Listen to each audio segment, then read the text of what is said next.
Well, this is the big moment. We are heading out. Tires are rolling. Brakes are working. Headlights on.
Well, so far the roads are just wet.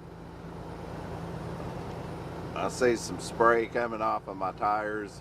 Spray coming off of the tires on the vehicles headed south over there. So it looks like we're just going to be driving today. I'm going to keep it around 60, I guess.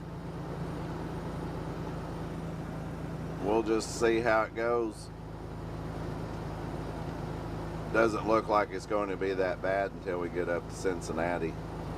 Cincinnati was all yellow and red whenever I looked at Google Maps before I left out. We're on the Parkway here, the Kentucky Parkway, headed up to Elizabethtown. Once we get up there, it looks like it might get a little bad on into Louisville. We'll just have to wait and see how it goes.